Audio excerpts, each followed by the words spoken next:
Why hasn't the real estate market crashed yet? I think the best indicator, the best thing we can look to in the past is what is the difference between this market in 2024 compared to what the market was like in 2005, 2006 at the beginning of the worst housing market crash we've ever had. So there's a few factors in that. I would say one more is anybody and everybody was able to get a mortgage at that point in time. We had the saying, you could fog a mirror, we'll get you a mortgage. So there's now more mortgage regulation in regards to that. So that's not quite as easy for a home buyer to do, either first time home buyer, move up buyer, whatever it may be. There's more regulation within that direction. And also now at this point in there's the supply has become an issue in our current market where we don't have as many homes for sale. In the deep part of the crash, there was close to 30,000 homes for sale. And right now, present day, we're right around 7,000 homes for sale, which is significantly less.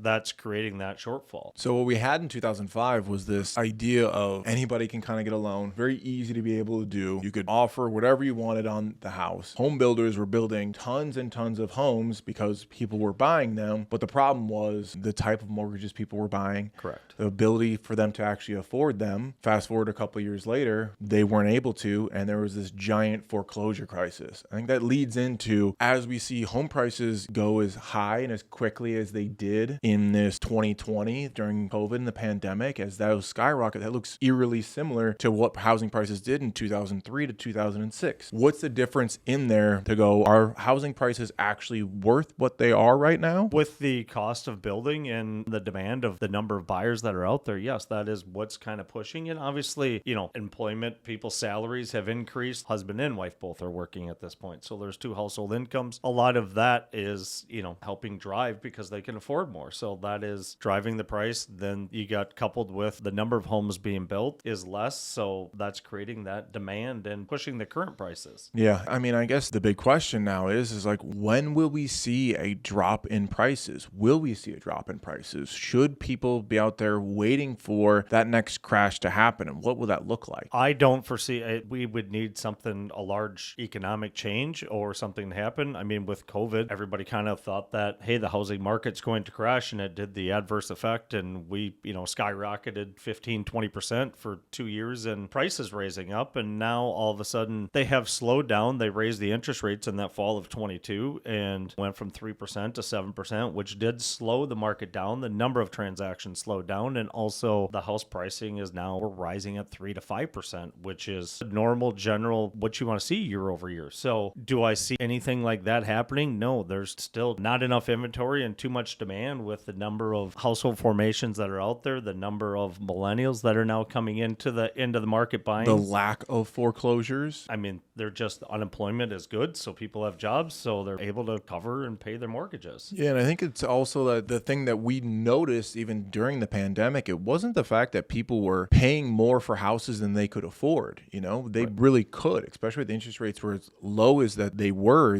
We've had a lot of really well-qualified buyers be able to buy homes, and I can't even think of one client that I've had in the last 7 years of me doing this that has actually foreclosed on their home. So I think there's that piece as you look at what a lot of people went through during 2005 and beyond, and looking at it now to be like, okay, well, doesn't this make sense that people can't afford these homes? How are they able to afford them? And a lot of times they really are, and they are well qualified. So it's kind of showing that we don't have this horizon of a bunch of wave of foreclosures like we did back then, which I think is the one thing to really be able to increase the supply. Correct. Or to make a downward trend on the housing market. We don't see that, and there's not this surplus of homes being built. It's not there. So for prices to be able to hold, just seems like this is now the new norm of where housing prices are at. Right. And what do you think as far as these interest rates currently were in that mid sixes, what's going to happen with this market as interest rates continue to potentially come down? I think that's the biggest thing is the amount of conversations that we've had with buyers or sellers of just waiting on that interest rate. You have so many people waiting in the wings to get into the housing market. Right. Right. Whether that be a seller, whether that also be a renter or a buyer, somebody that doesn't like the home that they bought during COVID, which ends up happening a lot, but they absolutely love their rate. And as rates start to move down, or that time period for them being in that house of not enjoying it at some point, a lot of those people are going to end up coming back into the market. And I think that's the thing that, we're almost in a way scared of happening, Right. in these next couple of years, of as soon as we hit that threshold of when buyers and sellers be okay with that switch over to that next house, is we might get a flooding of the market of a bunch of demand, and we don't have the supply to be able to handle it. So the only thing that's going to happen is prices are going to go up. So that's a case in point for people who are on the fence about buying, that are on the fence about selling.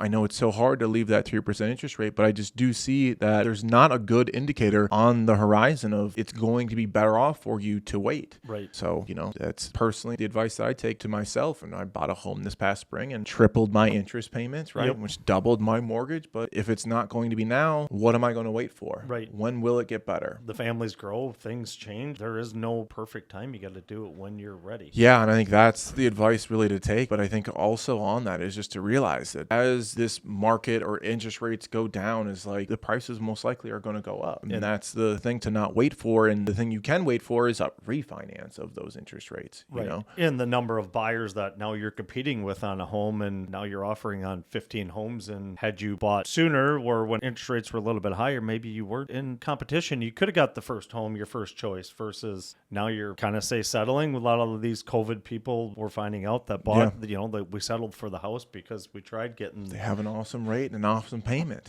Tried getting 10 other homes before that, but got beat out. So I think that's the moral of the story of what it looks like on the horizon for, is there a crash coming? What is the difference between this market and the 2005 market, specifically in Minnesota? For more information like this, subscribe to our channel.